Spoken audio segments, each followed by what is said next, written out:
कौतुक करते आणि मला बोलवल्याबद्दल आभार मानते.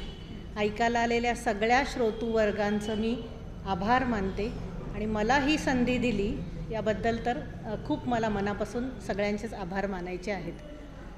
आनंद याचा होतो आहे की स्वामी विवेकानंद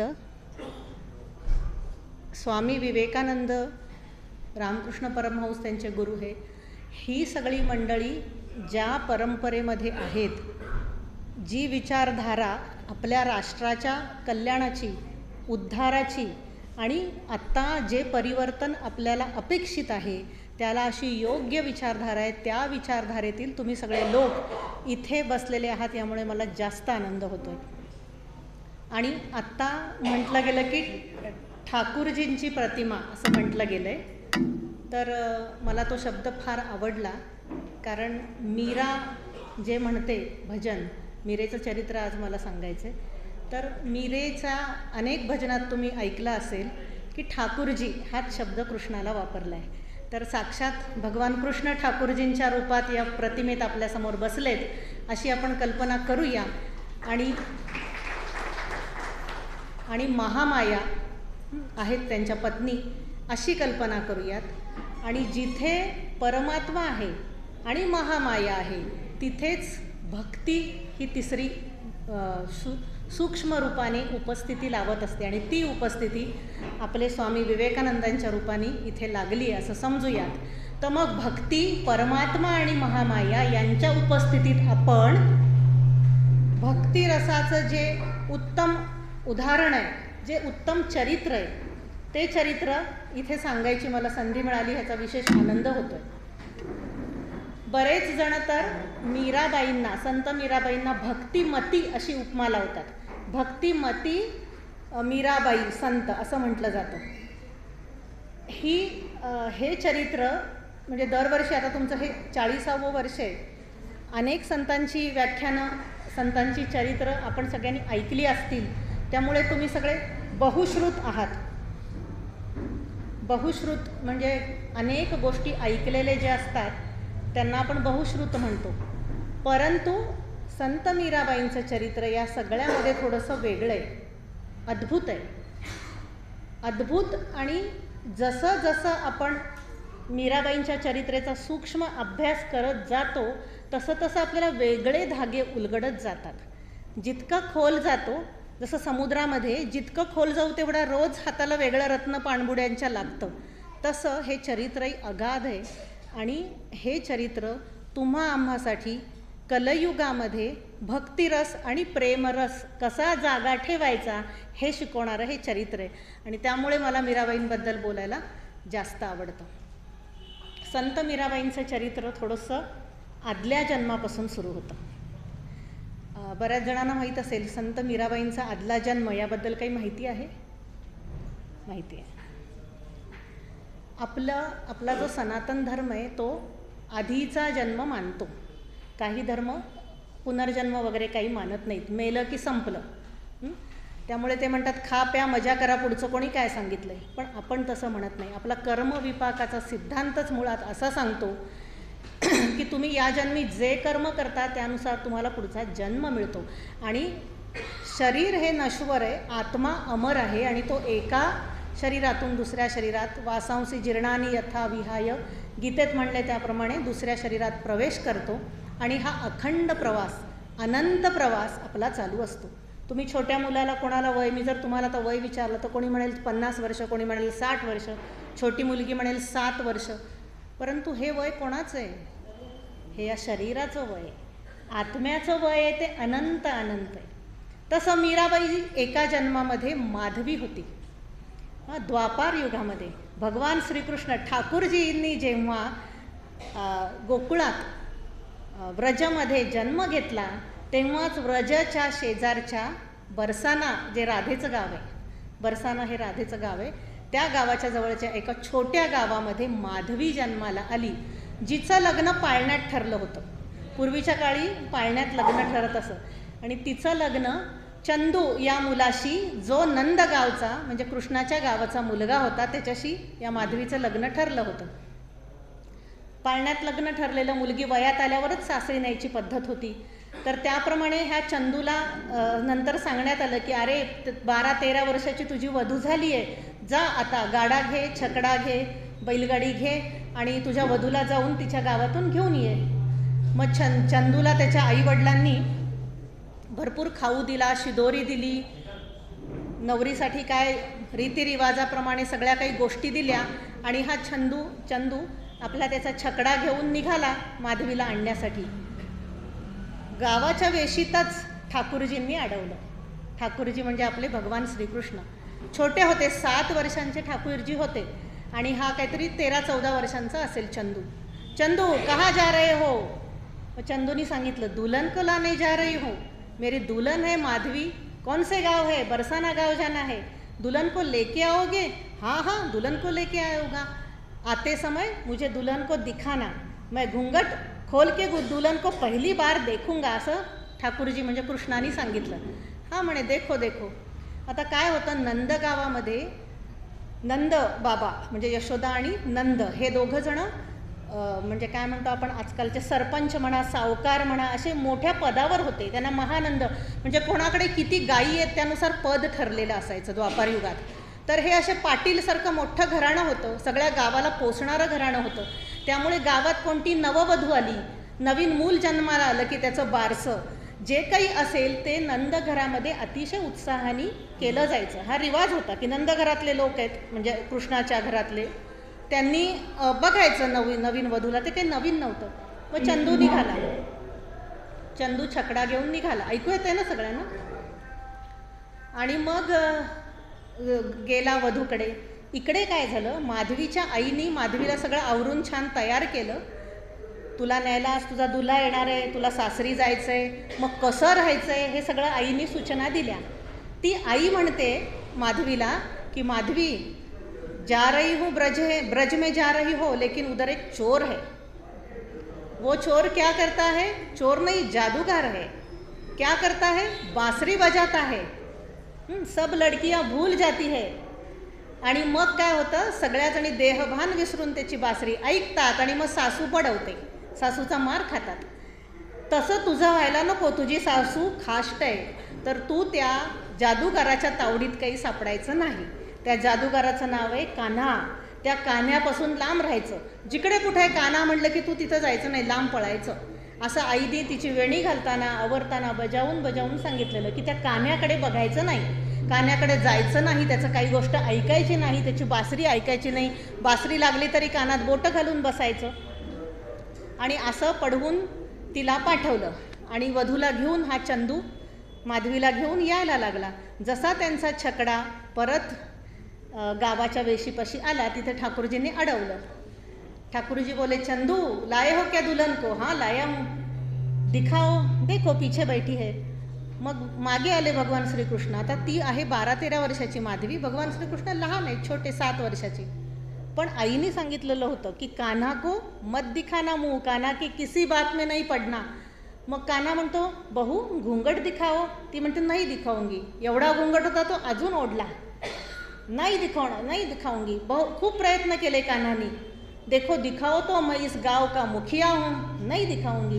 मग कान्हा म्हटला ठीक है, नहीं दिखाना है माधवी, मत दिखाओ, मैं भी मेरा मुंह तुमको नहीं दिखाऊंगा. कान्हानी काय सांगितलं, मैं भी मेरा मुंह नहीं दिखाऊंगा. आणि ती आत आली. आता कसं असतं एखाद्या गावात, आता इथून शिर्डी जवळ आहे, किंवा शिर्डी नाही, आमच्या संगमनेरून शिर्डी जवळ आहे, वाडी जवळ आहे.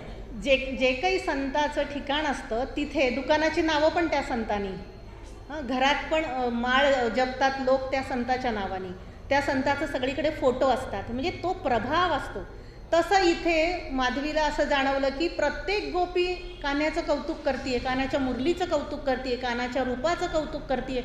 सगळ्याजणी कान्हा कान्हा कान्हा कान्हा, कृष्ण कृष्ण कृष्ण कृष्ण.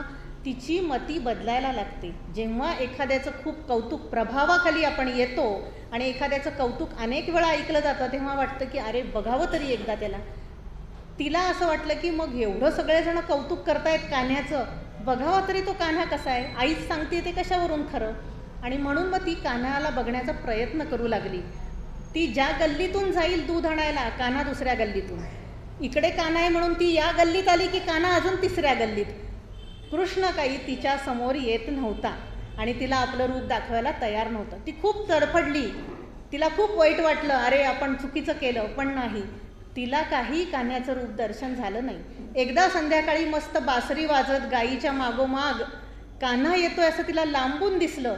ती घरातून सगळी कामं टाकून, सासू बोलली तरी चालेल, घरातले लोक बोलले तरी चालेल, बाहेर आली कान्हाला बघायला. तर काय चमत्कार, तिच्या डोळ्यासमोर अश्रूंच्या धारा, अश्रूचा एक पटल तयार होत असे. जेव्हा जेव्हा कृष्ण तिच्या समोर येत असे तेव्हा तेव्हा तिच्या डोळ्यासमोर अश्रूंचा पटल. निसदिन बरसत नैन हमारे, नैन हमारे. खूप सुंदर भजन आहे मीरेचं. सदा रहत पावस रुत हम पर, जब ते श्याम सिधारे. निसदिन बरसत नैन हमारे, नैन हमारे. तिच्या डोळ्यातून अश्रुधारा काही थांबत नव्हत्या. का माहिती नाही, हे आतलं प्रेम. तिच्यामध्ये इतकं प्रेम कृष्णाबद्दल निर्माण होत होतं, जितकं प्रेम निर्माण व्हायचं तितक्या अश्रुधारा तिच्या सुरू व्हायच्या. आणि कृष्णाचं दर्शन नाही. मग काय झालं, तुम्हाला प्रसिद्ध तो प्रसंग माहितीच आहे. जेव्हा गोवर्धन उचलला गिरीधारीने, इंद्रदेवाची पूजा करायचं सोडून गोवर्धनाची पूजा सगळे ग्वाल मंडळी करायला लागले आणि इंद्र कोपला आणि जोरात पाऊस पडला आणि गोवर्धन पर्वत उचलून धरला कृष्णाने. सगळेजण म्हणायला लागले, चला चला गोवर्धनाखाली जा, कारण घरं सगळी वाहून गेलेली, पावसाचा खूप जोरात मारा. सगळं गोकुळ गोवर्धनाखाली येत होतं. तिच्याही घरचे, माधवीच्याही घरचे सगळे येत होते. माधवीला वाटलं की आपणही जावं, आता तरी कृष्ण दिसणारच, सगळं गाव गोळा होणार आहे. आणि सगळे गोप गोपी म्हणत होते, बीच में कन्हैया खडा है, उसने गोवर्धन पे हात लगाया है. मग हा मध्ये जर कान्हा आहे तर आपल्याला तो दिसणारच. आणि म्हणून ती धावत धावत कान्ह्याला भेटायला आली. पण तसंच झालं. समोर कान्हा आल्यानंतर तिच्या डोळ्याबरोबर अश्रूचं पटल. तिने पटकन कान्हाचे पाय धरले, छोटा कान्हा. आणि कान्हाची म्हणजे चमत्कार असा श्रीकृष्णाचा, ठाकूरजींचा आपल्या, की ते लीलया आपल्या प्रत्येक बोटावर गोवर्धन पेलत होते. तुम्ही जर याला गेलात श्रीनाथजी मंदिरात, तिथे अशी मूर्ती आहे बघा. म्हणजे त्यांनी हाताच्या पंजावर गोवर्धन पेलला आहे. काही ठिकाणी अशी आहे, काही ठिकाणी अशी आहे. याचा अर्थ असा आहे की लीलया बोटांवरती गोवर्धन असा उचलून एका बोटावरती दुसऱ्या बोटावर झेलायचा. बघा काय सामर्थ्य असेल भगवान श्रीकृष्णांचं. असं होतं. तिला फक्त एवढा हात दिसत होता, बाकी काही दिसत नव्हतं. तिने लोटांगण घातलं माधवीने, कृष्णाचे पाय घट्ट पकडले आणि म्हटली, ठाकूरजी ठाकूरजी अब तो मुझे दर्शन दिखाओ. मैं क्षमा चाहती हूँ, मेरी चूक हो गई, मेरी गलती हो गई, मुझे आपके दर्शन चाहिए. मग तिला घनगंभीर आवाज ऐकू आला कृष्णाच्या मूर्तीतून. कृष्ण दिसत नव्हता पण तिच्या आवाज आला, माधवी आपको प्रतीक्षा करनी पडेगी. काय म्हटले कृष्ण, आपको प्रतीक्षा करनी पडेगी. ती म्हणते, कितनी साल प्रतीक्षा करू, 10 साल 12 साल 1 युग. भगवान म्हटले, हां 1 युग प्रतीक्षा करनी पडेगी. द्वापार युगातून कलियुग जेव्हा येईल तेव्हा तुला जन्म घ्यायचा आहे. आणि का जन्म घ्यायचा आहे, कृष्णाने तिथे कारण स्पष्ट सांगितलं तिला. म्हणे एखादी वस्तू आपल्या जवळ असते आणि ती मिळत नाही तेव्हा त्या वस्तूचं महत्त्व कळतं. आपण सगळेजण मोबाईलमध्ये अडकलो आहोत म्हणून आपल्याला बाकीच्या वस्तू दिसतच नाहीत. हा कलियुगाचा परिणाम. पण जर एखादी वस्तू जवळ आहे, आपल्या त्या वस्तूवर प्रेम आहे, पण ती वस्तू भेटत नाही, असं म्हणल्यावरती वियोगातून प्रेम फुलतं. भगवंत म्हणाले की तुला माझा मी वियोग देतोय आत्ता. का तर तुझ्यामध्ये हा भक्तिभाव जो फुलला आहे, भक्तीचं प्रेम जे फुललं आहे ते इतकं पाझरू दे, इतकं पाझरू दे. आत्ता छोटा झरा आहे, त्याची मोठी नदी होऊ दे. आणि कलयुगामध्ये ही गंगा नदीसारखी पवित्र भक्तिगंगा तुझी अनेक जणांचा उद्धार करण्यासाठी मी वापरणार आहे. म्हणून तुला आत्ता दर्शन नाही, तुला कलियुगात दर्शन आहे. म्हणजे पुन्हा मीरा म्हणून जो जन्म घ्यावा लागला मानसीला, तो कशासाठी? तर मीरेच्या जन्माचं रहस्य हेच आहे की तिला भक्तिधर्म, प्रेम, परमेश्वराप्रती कसं प्रेम असतं हे पाहण्यासाठी, आपल्या सगळ्यांना समोर ते जिवंत उदाहरण राहण्यासाठी जन्म कलियुगात तिला मिळालेला आहे, संत मीरा म्हणून. आणि मग झालं. मग असं ठाकूरजींनी म्हटल्यावरती तिने ते मान्य केलं. मग कालांतराने अक्रूराला कृष्णाची गोकुळातून रवानगी झाली मथुरेमध्ये, आणि मग कालांतराने तिने आपला देह सोडला माधवीने. आणि मग कलयुगामध्ये कोणतं घर या परमश्रेष्ठ भक्तासाठी योग्य आहे हे देवांनाही ठरवता आलं नाही. हिमालय पर्वत, गंगा विचारत होते एकमेकांना की कोणाच्या घरात हे रत्न जन्माला आणायचं आहे कलियुगात भक्तिरसाचं सामर्थ्य सगळ्या जगाला दाखवण्यासाठी. तर एकच घराणं पुढे आलं, राजस्थानमधले दुधाजीराव. दुधाजी राजे हे राजस्थानात राज्य करत होते त्यावेळेला, आणि राजस्थानात अतिशय परकी आक्रमणं झालेली होती मीराबाईंच्या काळातच. आणि या परकी आक्रमणांनी समाज रसातळाला चालला होता. अत्याचार मग स्त्रियांवर, सगळ्या समाजावर, जनतेवर होत होते. राजे धर्म बदलण्यासाठी आक्रमक आपल्याला लावत होते. तर कोणत्याही संताचं चरित्र तुम्ही बघा, कोणताही संत ज्या ज्यावेळी समाजामध्ये यदा यदा ही धर्मस्य ग्लानिर्भवती भारत आहे, प्रत्येक वेळी परमेश्वराला येता येत नाही. प्रत्येक वेळी परमेश्वर येऊन अवतार घेऊ शकत नाही. तर परमेश्वर आपला अंश पाठवतो आणि तो अंश या संतांच्या रूपाने आपल्यासमोर येतो आणि आपल्याला प्रकाश दाखवतो. आपल्या धर्मात काय सांगितलं आहे, आपलं स्वधर्म म्हणजे काय, भगवद्गीतेने जसं सांगितलं आहे तसं. आपण धर्म अधर्म असं काही म्हणजे हे जे धर्माचं सध्या थोतांड माजलं आहे ते खरं तर धर्म नाहीच आहे. माणुसकी धर्माचा सगळ्यात श्रेष्ठ भाव जागवणारा आपला सनातन धर्म आहे, तोच काय एक आहे. आणि हे बाकीचे पंथ आहेत, परंतु हे कळत नाही माणसाला. आणि मग असं जेव्हा होतं की अधर्माचं राज्य माजतं तेव्हा संत भूवर अवतरतात. तसं राजस्थानामध्ये प्रजा अतिशय दुःखी होती, रोज लढाया होत होत्या आणि अतिशय खडतर जीवन. या खडतर जीवनामध्ये लोकांना भक्तीचा आणि प्रेमाचा झरा काय असतो हे समजण्यासाठी दुधाजी राजांच्या घरामध्ये राजस्थानात मेडता नावाचं गाव आहे, त्या गावामध्ये हिचा जन्म झाला.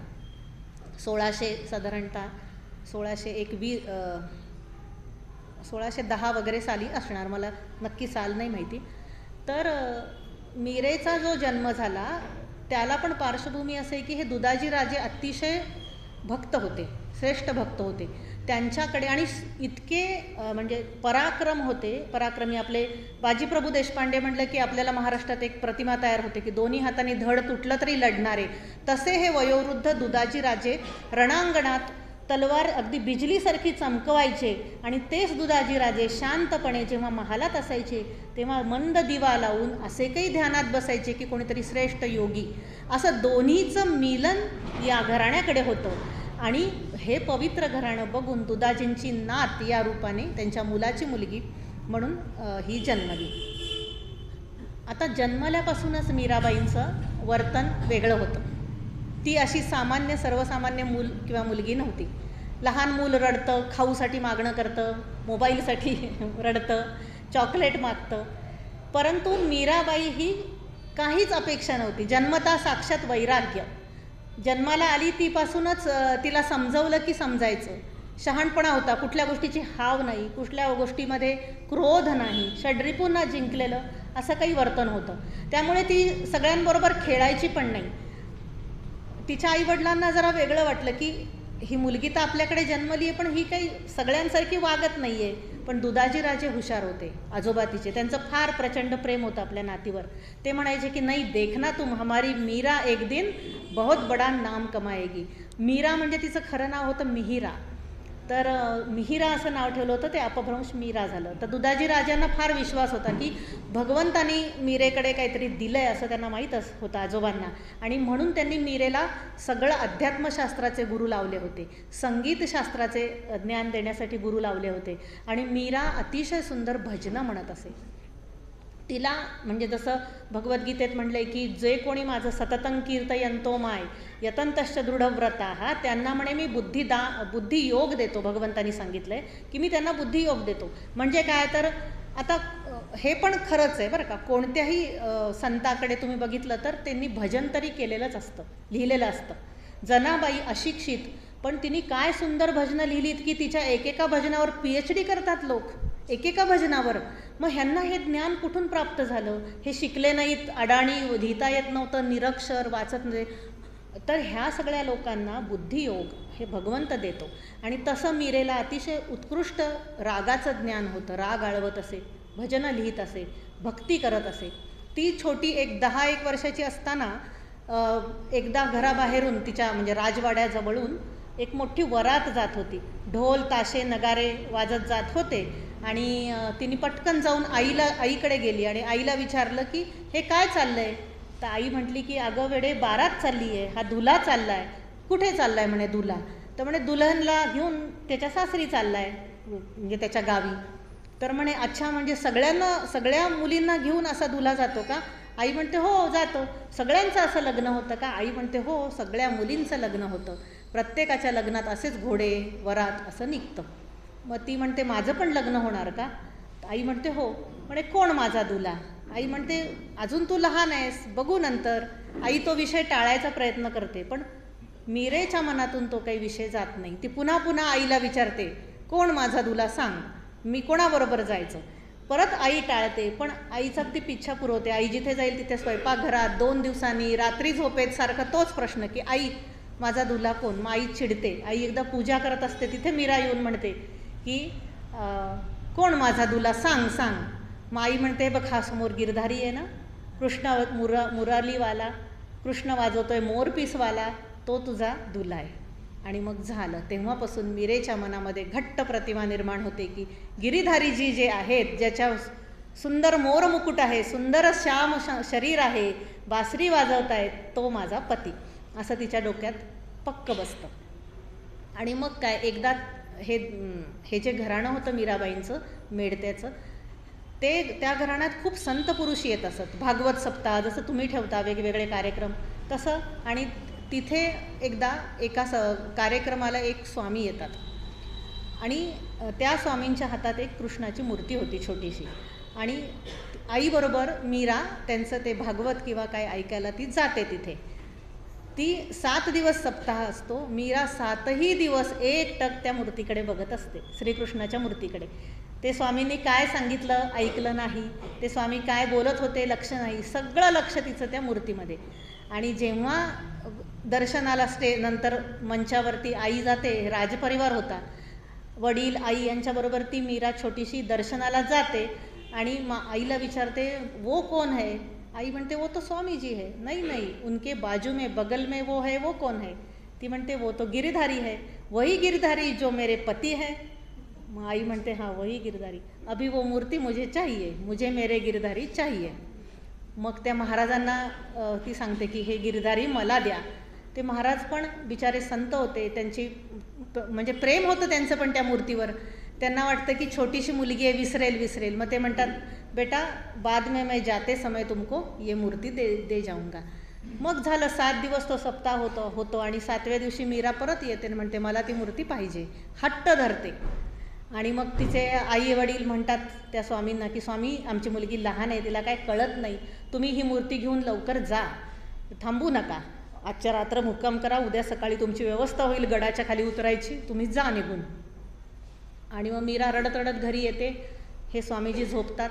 त्यांना रात्री स्वप्नात श्रीकृष्ण भगवान येतात आणि म्हणतात जी छोटीशी मुलगी तुला आज ही कृष्णाची मूर्ती मागत होती तिला ही दे. आता तुझ्याकडून भरपूर सेवा घेतली, आता मला तिच्याकडून सेवा घ्यायची आहे, असं स्वप्न पडतं त्यांना. आणि मग ते सकाळी खडबडून जागे होतात, स्वतःहून मूर्ती घेऊन राजाकडे येतात आणि म्हणतात तुमच्या घराण्यात जी जन्मलेली मुलगी आहे छोटीशी, ती फार महान आहे, तिच्यासाठी भगवंतानी मला स्वप्नात येऊन ही मूर्ती तिला द्यायला सांगितली. आता या मूर्तीवर माझा एक क्षणही अधिकार नाही आहे, कारण साक्षात भगवंत म्हणत आहेत की मला तिच्याकडे जायचं आहे. तर ती मूर्ती तिला मिळते. आणि मग ती मूर्ती मिळाल्यानंतर काय, मीरेला खूप आनंद होतो. मग सारखं मीरा मेरे तो गिरीधर गोपाल दूसरो न कोई, त्याच्या मूर्तीला जवळ घेऊन मूर्तीला स्नान घालायचं, मूर्तीला खाऊ घालायचं, मूर्तीसमोर उदबत्ती लावायची, मूर्तीला फुलांचे हार करून व्हायचे, मूर्तीला अत्तर लावायचं, मूर्तीला कपडे नेसवायचे, मूर्तीला प्रसाद भोग चढवायचा. या सगळ्यामध्ये रात्रंदिन ती चाकर राखोजी हरी मोरे चाकर राखोजी असं एक भजन आहे मीरेचं. ती म्हणते की मी ही चाकर आहे आणि हा माझा स्वामी आहे, ही तिची भावना आहे छोट्या वयात पण. म्हणजे आदल्या जन्मीचं प्रेम कसं दुसऱ्या जन्मात येतं, जे भगवद्गीतेने पण सांगितलेलं आहे, त्याचं हे साक्षात उदाहरण आपल्याला मीरेच्या चरित्रात पाहायला मिळतं. मग ती रात्रंदिवस त्या मूर्तीमध्ये गुंग आणि मूर्तीशी बोलत असे. दार बंद करून आईला बाहेर आवाज येत असे की मीरा कोणाशी बोलतीये. आई एकदम दार उघडून आत येते आणि म्हणते, मीरे कोणाशी बोलतीयस? ठाकूरजी बात कर रहे मेरे साथ. मग ते सगळ्या घरातल्यांना वाटतं ही वेडी आहे, ही लहान आहे, हिला काय कळत नाही. पण कोणालाही हे खरं वाटत नाही की साक्षात भगवान खरंच तिच्याशी बोलतात, खरंच तिला काही सांगतात. हा ज्याचा त्याचा घेण्याचा अनुभव आहे, त्यामुळे कोणाला काही कळत नव्हतं. अशी बरेच दिवस गेले. मग आईला वाटायला लागलं की ही आपली मुलगी खरंच असे दिवस गेले तर वेडी होईल, खरंच ह्याला पती मानेल, तर त्याच्या आधी तिचं लग्न करून टाकावं. तर त्यामुळे तिचं लग्न ठरवण्याचा चर्चा चालू राहते. ती मीरेच्या कानावर पडते की तिच्या लक्षात येते की आई बाबा काहीतरी आपलं लग्न ठरवतायत म्हणून. ती दुधाजी राजांकडे जाते आणि आजोबांना म्हणते, दादाजी मुझे शादी नहीं करनी है क्योंकि मेरी शादी तो हो चुकी है एक बार. दुधाजी तिच्या आजारी असतात तेव्हा तिच्या डोक्यावरून हात फिरवतात आणि म्हणतात, बेटा जो तू चाहेगी वही होगा. विश्वास देतात. बघा आजोबांनी सुद्धा कसं वागावं हे यातून शिकायला मिळतं की नातवंड जर गुणी आहे, आपलं नातवंड द्रष्ट आहे, वेगळं बघतंय, जे आपल्याला कळत नाही त्याच्या पुढची पायरी काहीतरी वेगळं ही बघतीये. ते म्हणतात, बेटा मैं आशीर्वाद देता हूँ, जो तू चाहेगी वही होगा. आणि मग कालांतराने दुधाजी राजांचा अंत होतो आणि मग मीरेच्या दुःखाला सुरुवात होते. मीरेचे आईवडील भोजराजाचं स्थळ तिला सांगून येतं. मेवाडचा घराणं, मेवाडचं अतिप्रसिद्ध घराणं, त्यावेळी पण प्रसिद्ध होतं, नावाजलेलं होतं. अशा घराण्यातला राजा भोज याचं मागणं आल्यावरती आईवडील खूप आनंदित होतात मीरेचे आणि ते मीरेला सांगतात की उद्या भोज राजा तुला पाहायला येणार आहे, तर तू व्यवस्थित राहा, तू आनंदात राहा, दुःखात राहू नकोस, नटून थटून शृंगार कर. आणि कृष्णाची मूर्ती आहे तुझ्याजवळ, पण तरीसुद्धा तुला लग्न करायचं आहे, आमच्या आनंदासाठी लग्न करायचं आहे, आपल्या घराण्याची रीत म्हणून लग्न करायचं आहे. तू जर लग्न केलं नाहीस तर आम्हाला लोक बोलतील, असं म्हणून तिला बरंच समजावतात. तिला हे पटत नसतं अजिबात काही. ती तर म्हणते, माझं लग्न झालं आहे, माझं तर एकच, मेरे तो गिरीधर गोपाल, असंच तिला वाटत असतं. आणि मग भोजराजे, पूर्वीच्या काळी कसं व्हायचं की एखादी घर म्हणजे स्थळ बघायला, दुल्हन बघायला जर गेलं एखादं कुटुंब, तर 1 नाही 4 दिवस तिथे राहत असत. त्या 4 दिवसात त्या घराचं सगळं चलनवलन, रीतरिवाज सगळं बघितलं जायचं. तसं भोजराजाचं कुटुंब आलं होतं, ते 4 दिवस ह्या लोकांबरोबर राहिलं. आणि मग भोजराजे नंतर म्हणतात की मला एकदा मीरेशी एकटीशी बोलायचं आहे. बघा तो काळ इतका जुना होता, पण स्वातंत्र्य होतं, असं नव्हतं. तर भोजराजे म्हटले की मला मीरेला एकांतात बोलायचं आहे, मग लग्न ठरवतो. आणि मग त्याप्रमाणे मीरा म्हणते, एकांत वगैरे काही नाही, माझा कृष्ण माझ्याबरोबर असणार आहे. तो म्हणतो, चालेल, कृष्णाला घेऊन बस. आणि मग भोजराजा तिच्याशी बोलतात. तेव्हा ती सांगते की हे पहा, तुम्हाला वाटत असेल की मी सामान्य स्त्रीसारखी पत्नी होऊन तुमच्या घरी येणार आहे, तर तसं नाही आहे. मी 4 चौघींसारखा पत्नी धर्म निभवायला लग्न करणार नाही, मला लग्नच करायचं नाही आहे, पण माझे आईवडील माझ्या मागे लागलेत आणि म्हणून मला हा व्यवहार करायचा आहे. तर म्हणजे भोजराजाने जे उत्तर दिले ते तर फार सुंदर आहे. म्हणजे ह्या चरित्रात संतांना देव त्यांच्या जे काही कार्य असतं ते कार्य पूर्ण करण्यासाठी त्यांच्या आजूबाजूचे लोक पण कधी कधी अनुकूल बनवतो, तसं झालं. भोजराजे तिला म्हणतात की मी तुझं 4 दिवस वर्तन बघितलं आहे, मला तेव्हाच समजलं की तू सामान्य स्त्री नाही आहे, मला तर तू गुरुस्थानी आहे. ते काय म्हणतात, मला तू गुरुस्थानी आहे. आणि म्हणे माझं मेवाड घराणं कशाला कमी नाही आहे, मला भरपूर श्रीमंत आहे, भरपूर शौर्य आहे, अनेक लढाया जिंकलेल्या आहेत, माझं नाव आहे, मला कुशाला काही कमी नाही आहे. पण आमच्या मेवाड घराण्यात जो अभिमान आहे तो कमी करायला भक्तिरसाचे पाय मेवाडला लागले पाहिजेत.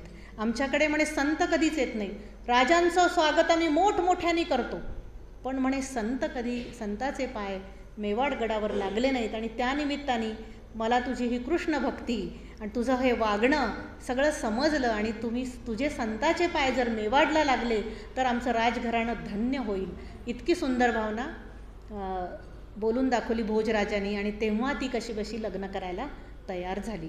गंमत म्हणून तुम्हाला मी सांगते की कधीही म्हणजे आपल्याकडे हे पूर्वीपासून सांगत आलेले आहेत की ज्या घरामध्ये संतांचा अपमान होतो, संत म्हणजे सज्जन माणसं, संत म्हणजे अगदीच सगळं वैराग्यपूर्ण संत असं नाही, पण जो माणूस आपलं काम भलं ना आपण भलं करतो, भ्रष्टाचारी नाही आहे, जो माणूस वर्तनाने काम करतो, ज्यांनी सगळी आपली कर्तव्य काय म्हणतात कर्मयोगाने पूर्ण केली आहे, त्याला आपण संत म्हणू शकतो. तर अशा संताचे पाय आपल्या घरी लागले पाहिजेत. संतांच्या मुखातनं भजनं ऐकली पाहिजेत, कीर्तनं ऐकली पाहिजेत. आणि ह्या भजन कीर्तनाचे जे जीवाणू विषाणू हवेमध्ये जातात, त्या जीवाणू विषाणू आपल्या घरातल्या मुलांच्या कानात, हृदयात जेव्हा जातात, कानाद्वारे, डोळ्याद्वारे, तेव्हा आपलं मूल पण वैष्णव किंवा भक्त बनतं. अशी ही म्हणजे सूक्ष्म विज्ञानाची प्रक्रिया आहे असं सांगितलं गेलं आहे. तर तसं झालं. मीरेच्या घराबरोबर राहिल्याचा प्रभाव भोजराजांवर पडला आणि ते म्हणतात की तू माझी गुरु आहेस, मी तुला माझी पत्नी समजणार नाही, पण आता मी जर परत गेलो तर आमची नाचक्की होईल. आमच्या घराण्याला असं म्हणतील की यांनी मुलगी दिली नाही मेवाड घराण्याला, तर ती नाचक्की मला नको आहे, तू तिथे संत म्हणून राहा, मी तुझी सगळा आदर करतो. असं म्हणल्यावर मीरा लग्नाला तयार झालेली आहे. आणि मग काय, लग्नाची तयारी जोरजोरात सुरू झाली. आणि त्याच गडावरती म्हणजे मीरेच्या माहेरीच कुडकी गावामध्ये हे लग्न सोहळा करायचं ठरलं. आणि मग लग्न सोहळ्याच्या आदल्या दिवशी मीरा कृष्णमूर्ती जवळ घेऊन खूप रडते. तिला वाटतं की आपण कृष्णमूर्तीपासून आता दुरावणार. तर ती कृष्णाला समजावते की कृष्णा, मी तुझ्याशिवाय कोणाचा विचारच करू शकत नाही. तूच माझा मित्र आहेस, तूच माझा सखा आहेस, तूच माझी आई आहेस, तूच माझा वडील आहेस, आणि तूच माझा पती आहेस, तूच माझा बंधू आहे. सगळं काही नातं तुझ्याशी आहे. तर तुझ्याशिवाय मी विचार करू शकत नाही, तर मग उद्या मी ह्याची पत्नी म्हणून जाणं योग्य आहे की नाही, असं म्हणत खूप रडते. तिचं काजळ डोळ्यातून वाहून गेलेलं असतं. दुसऱ्या दिवशी लग्न ठरलेलं असतं. रडता तिला कधी झोप लागते समजत नाही, दमून. आणि ती झोपल्यानंतर तिला काय दिसतं, साक्षात भगवान श्रीकृष्ण तिच्या स्वप्नात येतात आणि ते म्हणतात, मीरा मैं तुझसे ब्याह करूंगा. आणि तिचं आणि कृष्णाचं लग्न पूर्ण व्यवस्थित, सगळे संस्कारासहित, वैदिक मंत्रासहित, 7 फेऱ्यासहित ती स्वप्नात पाहते. सुंदर पोशाख मीरेने घातलेला आहे, हातावर मेहंदी काढलेली आहे, मारवाडी राजस्थानी पद्धतीचा शृंगार केलेला आहे. श्रीकृष्ण सुंदर शृंगार करून आलेले आहेत आणि सगळे गोपी आहेत आणि सगळ्यांसमक्ष साक्षात लग्न लागलेलं आहे. आणि असं ती स्वप्न बघत तिला झोप लागते. सकाळी आई तिला उठवायला येते, मीरा उठ. मीरा लवकर दार उघडत नाही. मीरेच्या मैत्रिणी म्हणजे सख्या ज्या होत्या, दासी, त्या दार उघडतात. आई बघते तर काय, मीरेच्या हातात सगळं शृंगाराचे सगळे दागिने तिच्या अंगावर. मीरेसाठी घेतलेला जो वधूचा पोशाख होता तो वेगळा आणि हिच्या अंगावर त्याहून सुंदर पोशाख, हिचे डोळे सतेज, हिच्या हातात मेहंदी, हे सगळं आई बघते. आई म्हणते, हे काय? ती म्हणते, मेरी तो शादी हो गई. आई म्हणते, किससे? भगवान श्रीकृष्ण, गिरिधारी से मेरी शादी माँ कल हो गई. ती म्हणते, असं कसं होईल? कोणी बघितली? ती म्हणते, 13 कोटी लोक आहे थे, 13 कोटी लोकांनी बघितली म्हणते आमचं लग्न. सगळ्यांसमक्ष लागलं म्हणे. तुला कसं माहिती नाही? माझं तर लग्न झालं. आई म्हणते, हे कुठेही बोलू नकोस, हे कुठेही सांगू नकोस. ठीक आहे, तुझं लग्न गिरिधारीबरोबर लागलं, आता तू अशीच सासरी जा, कारण माझी लाज राख. आई नमस्कार करते तिला आणि म्हणते, आता माझी लाज लाख आणि तू आता भोजराजाशी लग्न आज कर. मग मीरा म्हणते, ठीक आहे, माझा आत्मा तर कृष्णाच्या आत्म्यात विलीन झाला आहे, शरीराला कोण विचारते? आपल्याला 5 कोश आहेत असं सांगितलेलं आहे. थोडंसं अध्यात्माच्या बाबतीत आपण विचार केला तर आपलं शरीर हे 5 कोशांनी बनलेलं आहे. सगळ्यात वरचा कोश शरीर आहे, बाह्य अन्नमय कोश. त्याच्या आत आहे प्राणमय कोश, जो आपण श्वास घेतो, तुम्ही प्राणायाम वगैरे करता, हा दुसरा कोश आहे. नंतर मनोमय कोश आहे, नंतर बुद्धिमय, म्हणजे कोणीतरी त्याला विज्ञानमय कोशही म्हणतात, आणि त्याच्या मागे आनंदमय कोश. आपले ठाकूरजी म्हणजे रामकृष्ण नेहमी आनंदमय कोशात राहायचे, त्यांच्या पत्नी नेहमी आनंदमय कोशात राहायचे. त्यामुळे त्यांच्या शरीराला काय, मुंगी चावली, कोणी चिमटा घेतला, कोणी समोर प्रसाद आणून दिला, अजिबात कळत नव्हतं, तल्लीन व्हायचे ते.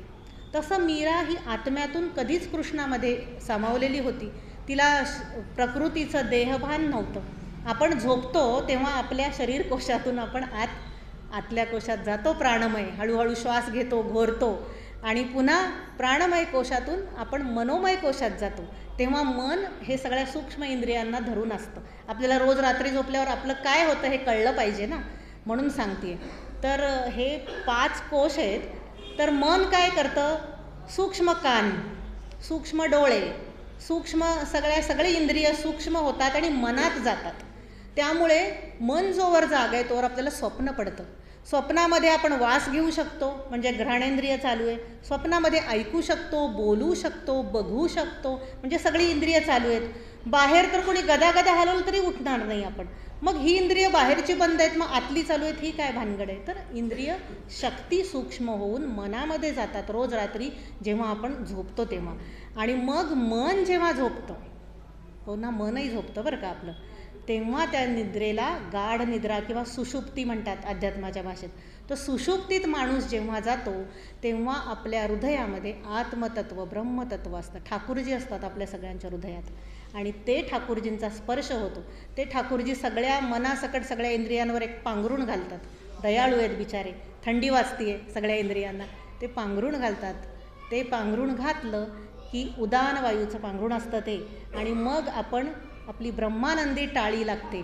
आपल्या रोजच्या दिवसात कितीही आपण दमलो असलो, शिणलो असलो, भागलो असलो, तरी ते आपण तिथे ताजेतवाने होतो. अशी 10 मिनिट जरी झोप झाली तरी आपण फ्रेश होतो.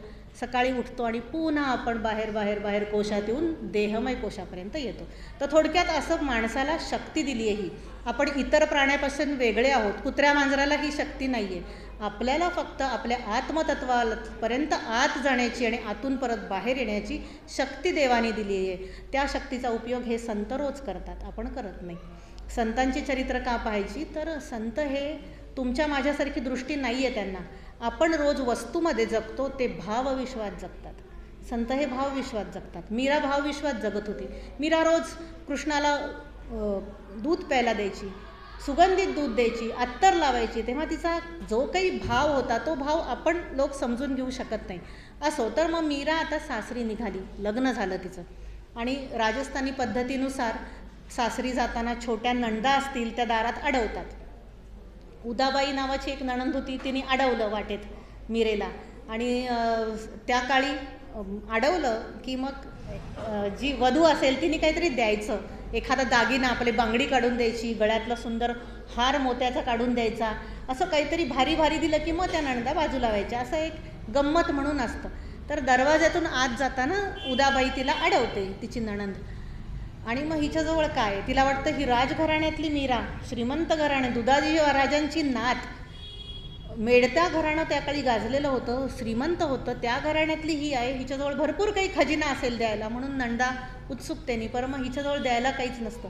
ती एक माळ देते, मुक्तावली म्हणजे लाकडाची माळ, आणि उदाजीला उदाबाई नावाची तिची नणंद होते, तिला देते.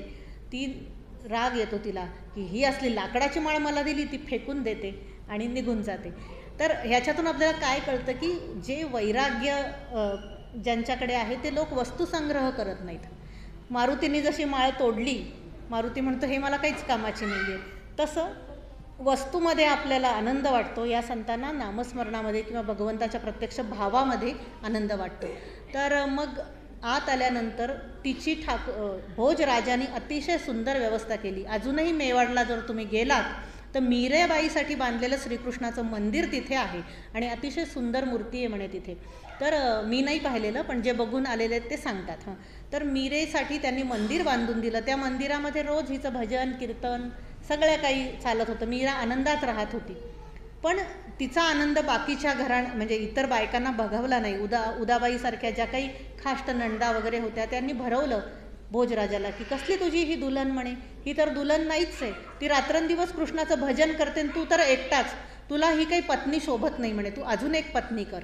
आणि म्हणून त्याचा दुसरा विवाह पण केला. त्याचा दुसरा विवाह झाला. त्याची दुसरी पत्नी मात्र चांगली होती, तिनेही कधी मीरेला त्रास दिला नाही. जोवर भोजराजा होता तोपर्यंत मीराबाईला कुणी त्रास देऊ शकलं नाही. तिच्या मनाप्रमाणे सगळं होत राहिलं. परंतु मीरेच्या दुर्दैवाने तिच्या लग्नानंतर 5 वर्षांनी भोजराजाचा एका लढाईत मृत्यू झाला आणि वैधव्य आलं मीराबाईला. आणि वैधव्य आल्यानंतर मीराबाईचा धाकटा दीर विक्रमसिंह हा राजा झाला, तिथे राणा झाला. आणि मग तो राणा मात्र त्याला हे मीराबाईचं वागणं अजिबात पसंत नव्हतं. त्यांनी सांगितलं, म्हणजे ह्या सगळ्या नंदा कान भरायचे भोजराजाचे आणि सगळ्यांचे, की ती नाचगाणं करतीये, ती 4 लोकांसमोर नाचती, आपल्या घराण्यातली अब्रू जातीये, आपल्या घराण्यातली सून मेवाडच्या घराण्यातली सगळ्या लोकांबरोबर अशी नाचलेली कशी चालेल, असं खूप भरवून देत होते. तिच्या मनात वाईट आहे, ती तू चांगलीच नाही आहे वगैरे वगैरे. आणि मग त्याच विचाराचा राजा विक्रमसिंह गादीवर आल्यामुळे त्यांनी मीरेला सांगितलं, आता इथून पुढे बंद, नाचगाणी बंद, तुझी पेटी तबला सगळं माझ्या ताब्यात, वीणा माझ्या ताब्यात, तू भजन म्हणायचं नाही. कृष्णाच्या मंदिरात तुला काय करायचं तर कर एकटी, पण कोणाला बोलवायचं नाही. आणि त्यामुळे मीरेला खूप मोठं बंधन आलं. आणि मग त्यानंतर मीरेची जी काही भजन रचना झाली ती विरहाची किंवा वियोगाची किंवा विराण्या रचल्या मीरेने बऱ्याच त्या काळात. आणि मग तिला कळेना की कसं वागावं, कुठल्याच बाबतीत काही करता येत नव्हतं. आणि जसं जसं म्हणजे जे मूळ तिच्या मनातली जी भक्ती आहे ती काही लपून राहू शकत नाही. तिने नुसता आवाज, वीणा नाही पण नुसती आवाजाची तार छेडली तरीसुद्धा ऐकायला संत मंडळी येत असत. आणि मग सगळे दुश्वास करत असत मीराचा. आणि मग त्या राणाने ठरवलं की आपण हिला विष देऊयात. राणाने विष दिया मानो अमृत पिया आपण म्हणतो ना, तर तो राणा म्हणजे मीरेचा नवरा नव्हता, दीर होता. दीराने विष द्यायचा प्रयत्न केला. आणि गंमत म्हणजे असं की जे काही मीरेला मिळत असे खायला प्यायला ती त्याचा भोग चढवत असे आधी कृष्णासमोर. आणि ते कृष्णासमोर अर्पण करून, कृष्णा तू हे खायचं मग मी खाणार. अर्थातच विष दिल्यावरती म्हणणार कृष्णा तू आधी खायचं मग मी खाणार. त्यामुळे मग काय, आणि ठाकूरजी आपले तयार आहेत मीरेसाठी विष प्यायला पण.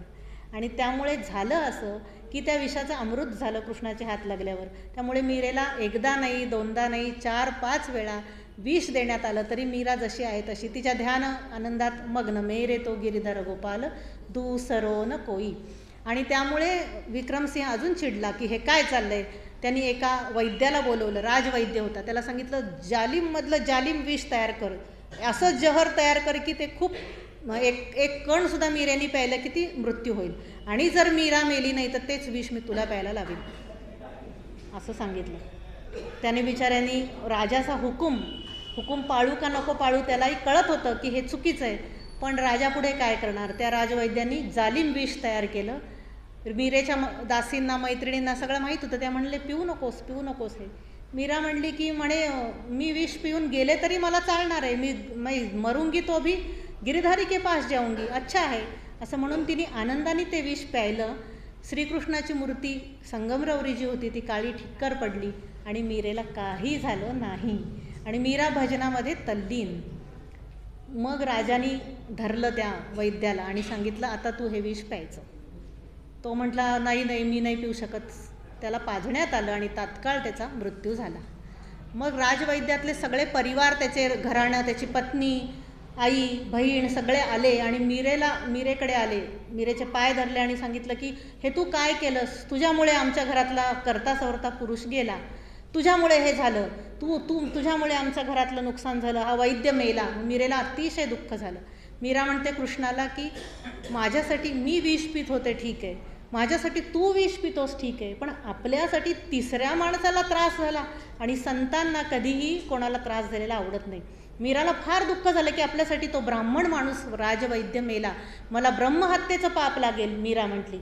आणि तिने कृष्णाचे पाय धरले म्हणले कृष्णा एक तर मला तरी मरू दे आणि त्याला जिवंत कर, नाहीतर मला काहीतरी मार्ग दाखव असं म्हणून मीरा रात्रभर भजनात राहिली. आणि या लोकांनी तोवर काय केलं, राजवैद्याचं प्रेत मीरेच्या मंदिरात आणून ठेवलं.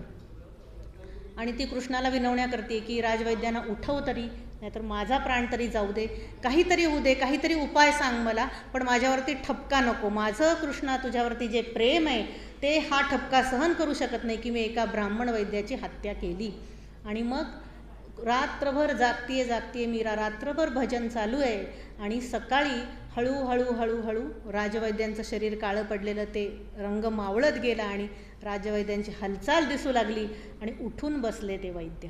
आणि मग लोकांनी टाळ्यांचा गडगडाट केला, मीरेचे पाय धरले. तेव्हा लोकांना कळलं की मीरा कोण आहे. तोपर्यंत मीरेचं महत्त्व काही समजलं नव्हतं. आणि मग काय, मग सगळे लोक, मेवाडमध्ये सगळी वाऱ्यासारखी बातमी पसरली की राजवैद्य उठ गए, मीरा ने उनको उठाया, मीरा के भजन का प्रभाव, मीरे के भजन का प्रभाव. आणि मग सगळे मेवाडमधले लोक मीरेच्या मंदिरात आले. कोणी पाय धरतंय, कोणी मीरेला नमस्कार करतंय, कोणी मीरेला वीणा आणून देते वाजवायला, कोणी टाळ आणून देते, कोणी मीरेच्या भजनाबरोबर गातंय, कोणी मीरेला दूध आणून देतंय प्यायला, कोणी प्रसाद आणून देते. असं सगळं झालं. आणि मग संत असे असतात त्यांना उपाधी आवडत नाही. तिला आता कळलं आता आपण जर मेवाडला राहिलो तर असाच वेगवेगळा विषयाचा प्रयोग आपल्यावर होत राहणार, काय करावं कळत नव्हतं. आणि ती म्हणते की मला ही संसार करायचा नाही, मला हे सगळं असं उपाधी नको आहे. तेव्हा तिने काय केलं, एक पत्र लिहिलं. कोणाला पत्र लिहिलं असेल तिने, तिच्या समकालीन होते तुलसीदास महाराज. तुलसीदास महाराज पण मीरेला समकालीन होते, विद्वान होते, तिला माहीत होतं ते संताचं हृदय संत जाणू शकतात. तिने तुलसीदासांना पत्र लिहिलं की ते पत्र फार सुंदर आहे, माझ्याकडे ते आत्ता नेमकं नाही आहे तो कागद लिहिलेला, परत कधीतरी सांगेन किंवा तुमचा ग्रुप असेल तर ग्रुपवर मी ते पाठवीन पत्र. ती असं विचारते की तुम्ही त्यांचं आधी कौतुक करते की संत शिरोमणी, श्रेष्ठ शिरोमणी, तुम्ही हृदय जाणता माझं, भगवत भजन म्हणजे काय जाणता, त्याच्यातला आनंद काय ते ओळखता, तो मला आनंद इथे काहीच मिळत नाही आहे. मला माझा छळ होतो आहे, मला भजन करता येत नाही, कीर्तन करता येत नाही, मला रोज विष प्यायला जातं, मला जागोजाग अपमान केला जातो, तर मी काय करू, मला मार्ग दाखवा. तर फार सुंदर लगेच उत्तर आलं आहे तुलसीदासांचं. त्यांनी विलंब केला नाही, मीरेला लगेच मार्ग दाखवला आणि त्यांनी सांगितलं की अगं या कावळ्यांमध्ये कोकिळ कशी काय राहते, म्हणे हे सगळे कावळे आहेत आणि तू कोकिळ आहेस, तू म्हणे असे जे वैष्णवांचा अपमान करणारे जे जन आहेत त्या जनांचा त्याग करून तू निघून जा, असं उत्तर दिलं. म्हणे प्रल्हादाला नाही का त्याच्या पित्यानी किती वेळा मारलं, उकळत्या तेलात घातलं, विष दिलं, डोंगरावरून ढकलून दिलं, पण त्याने नाव सोडलं का नाही, नारायण नारायण म्हणत राहिला. असे बरेच उदाहरणं दिली की या संताचं बघ, त्या संताचं बघ, मग तू तुझी भक्ती का सोडतेस, तुझी भक्ती मुळीच सोडू नकोस, या लोकांचा त्याग कर.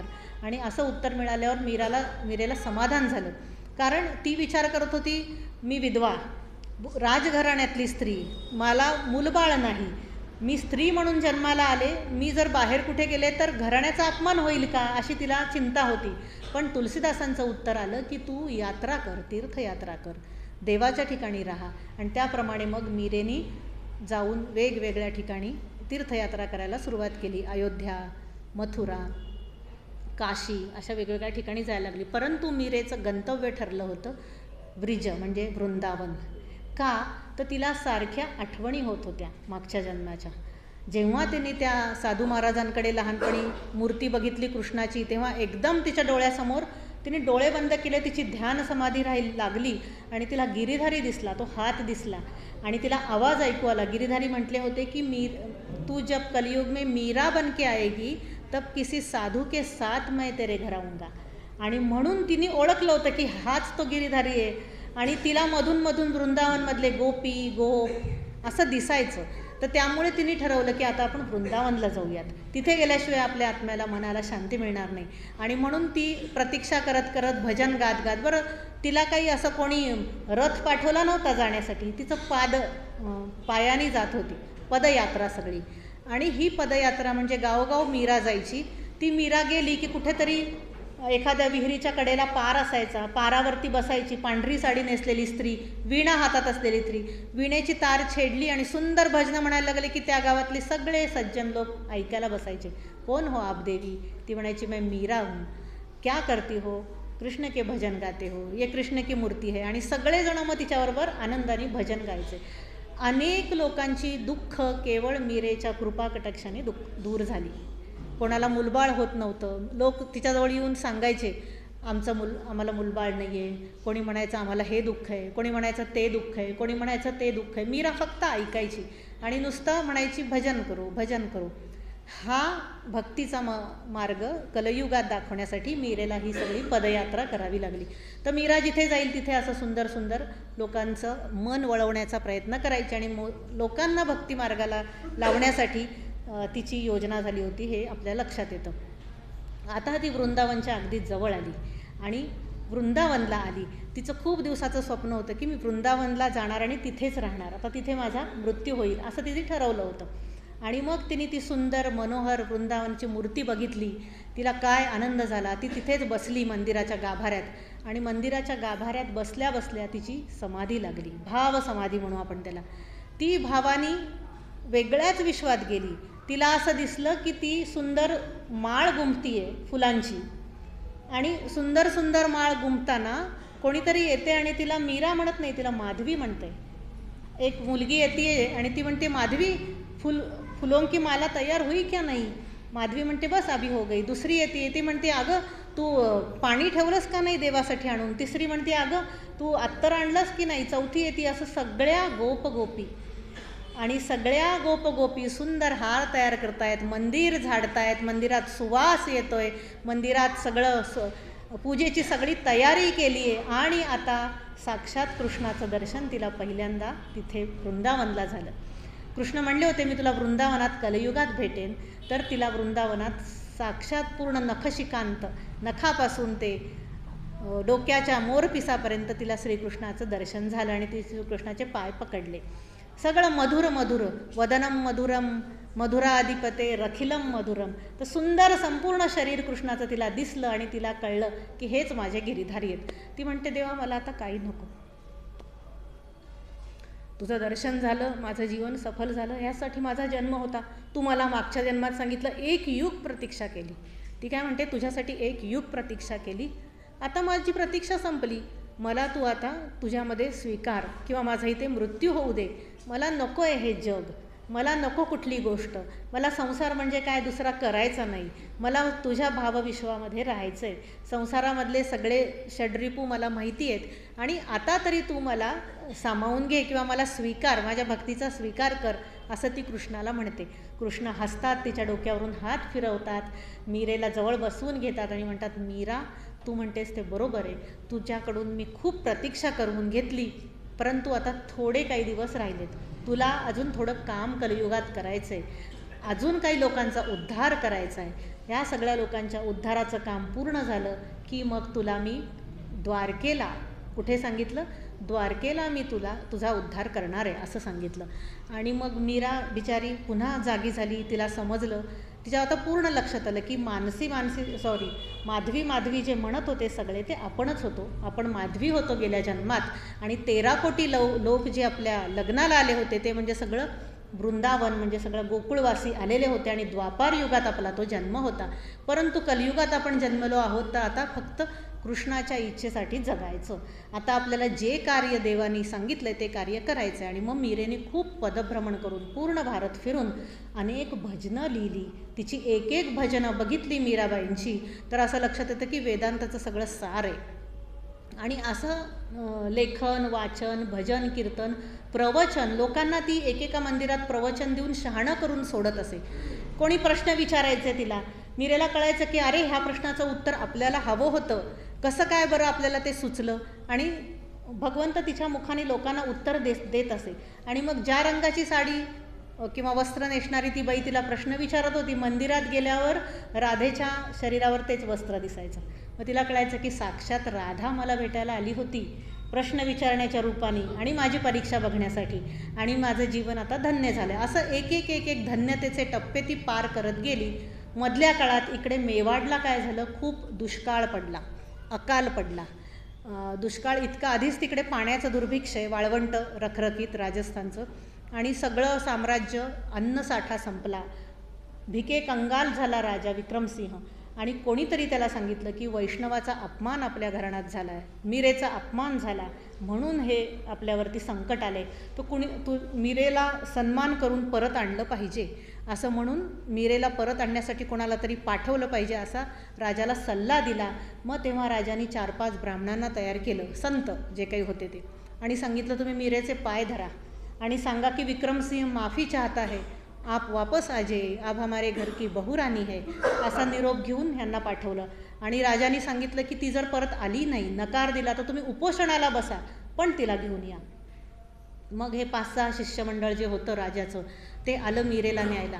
ते येणार तरी कसे, पूर्वीच्या काळी काही फोन नव्हते, फोटो नव्हते, मीरा कोणत्या गावात आहे कसं ओळखणार बरं. ही सगळीकडे भारत भ्रमण करणारी स्त्री, मग गावात जायचं, विचारायचं की मीराबाई आई थी का, लोक म्हणायचे कोण मीराबाई, वो मीरा वीणा बजाती है, कृष्ण के भजन गाती है, हाँ हाँ हाँ हाँ आई थी, वो आई थी एक ऐसी, लेकिन वो उस गाव गई. मग त्या गावात यांनी जायचं, मग तिथे ते म्हणणार या गावात गेली. असं करत करत मीरा एकदा त्यांना द्वारकेला सापडली.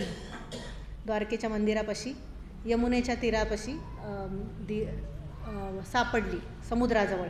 आणि मग त्यांनी मीराबाईंचे पाय धरले आणि सांगितलं की विक्रमसिंह राजाचा असा निरोप आहे खूप राजाला दुःख झालेलं आहे, खूप राजांनी क्षमा मागितली आहे, तुमच्याशिवाय मेवाड जगू शकत नाही, मेवाडवर खूप संकटं आली आहेत, दुर्भिक्ष पडलेलं आहे, अन्न पाण्या वाचून सगळेजण कसे बसे जगतायत, तुम्ही परत या, तुमचा अपमान होणार नाही. मीरेच्या अंगावर काटा येतो. मीरा म्हणती, ज्या ठिकाणी माझा इतका अपमान झाला तिथे मला आता परत जायची इच्छा नाही आहे. मीरा लगेच कृष्णाचे पाय धरते आणि म्हणते, हे कृष्णा, माझ्यावर हे नवीन संकट नको, मला अजिबात परत जायची इच्छा नाही. जेव्हा 2-3 वेळा विनवण्या करून पण मीरा येत नाही म्हटल्यावरती हे सगळेजण समुद्राकाठी उपोषणाला बसतात. आता मीरेवरती परत धर्मसंकट. जेव्हा जेव्हा मीरेवर धर्मसंकट येत असे तेव्हा तेव्हा ती उपाय विचारायची कृष्णाशी. कृष्ण तिच्याशी बोलत असत. जेव्हा कृष्ण विष पीत होते तेव्हा ती म्हणायची, कन्हैया आपने क्यों विष पिया. कन्हैया म्हणत होते की शिवजी को देखा नहीं क्या, शिवजी ने तो सारा विष अमृत मंथन के समय पिया था, अपने कंठ में रखा था, उनको कुछ नहीं होता तो मुझे क्या होगा. असं त्यांचे संवाद चालायचे. ती प्रत्येक प्रश्न श्रीकृष्णाला विचारायची. तसं मीरा म्हणाली की अभी मैं क्या करूं, मेवाड मुझे जाना नहीं है वापस, हे लोक तर आता मरतील, उपोषणाला बसलेत. 2 दिवस गेले. 3ऱ्या दिवशी त्या लोकांना भोवळ यायला लागली. मीरा परत कृष्णाचे पाय पकडते आणि म्हणते, कृष्णा, यापैकी कोणी जरी मेला तरी परत मला हत्येचं पाप लागेल, काय करावं कळत नाही, तू मला काहीतरी बुद्धी दे आणि या मार्गातून सोडव. आणि मग तिला सकाळच्या वेळी काय वाटतं कोण धडे. एकदा पहाटे मीरा 4थ्या दिवशी उठते. 4 दिवस या लोकांचं उपोषण चाललं होतं आणि अशक्त झाले होते, चक्कर येत होती, दिसेनासं झालं होतं, परंतु हट्टानी मीराबाईला न्यायचं आहे म्हणून ते राजाचा निरोप म्हणून बसले होते. मग मीरानी सुंदर प्रसाद तयार केला, शिरा सुंदर तयार केला. मीरा खूप सुंदर पाककला, छान प्रसाद करत असे.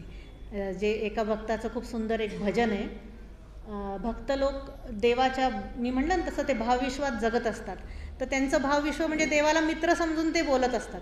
तर एका भक्ताने सुंदर भजन केलं, लिहिलं आहे कृष्णावला किंवा भक्तांना किंवा आपल्या ह्या ठाकूरजींना म्हणून, की म्हणे की तू कसा आहेस म्हणे, गजेंद्र को तारो तैने आवने को जावने को. गजेंद्र म्हणजे हत्ती. गजेंद्राचा तू उद्धार केलास म्हणे. कशासाठी, तर तू वैकुंठास राहतोस, तुला यायला जायला वाहन पाहिजे म्हणून तू म्हणे तू गजेंद्राला तारलंस. मीराबाई को तारा है खावने को पकाने को. मीराबाईचा उद्धार केला म्हणे कारण ती सुंदर सुंदर प्रसाद करते, शिरा आणते, सुवासिक बदामाचा शिरा आणते, राजस्थानी दालबाटी आणते, अजून कुठल्या सुंदर सुंदर राजस्थानच्या भाज्या आणते. तर म्हणे मीराबाई अशी सुंदर पाककला करणारी होती म्हणून तिचा उद्धार केला. जयदेव को तारो तैने वेदन पढाने को. जयदेव नावाचा संत होता उत्तरेकडे, तो अतिशय सुंदर वेद म्हणत असे. ते वेद ऐकण्यासाठी म्हणे देवा तू स्वर्गात बसून त्याचे वेद ऐकायचे म्हणून त्याचा उद्धार केलास म्हणे. नरसी मेहता को तारो व्यवहार संभालने को. नरसी मेहता होता, अतिशय चोख व्यवहार सांभाळण्यासाठी कसा असावा हे तू नरसी मेहताला त्याचा उद्धार केला म्हणे. आणि म्हणे आमच्यासारखे किंकर, आम्हाला काही येत नाही, भोजन बनवता येत नाही, आम्हाला व्यवहार बघता येत नाही, आम्हाला वाहन चालवता येत नाही, आमचा उद्धार तू कसा करणार, असं एका भक्तांनी सुंदर भजन लिहिले. असो, तर मला सांगायचा उद्देश काय होता, तर मीरा ही अतिशय सुंदर भोज करत असेल. का तिचा हातचा प्रसाद सुंदर व्हायचा, कारण ती भावविश्वात कृष्णाला द्यायचं आहे म्हणून ती प्रसाद करत असे.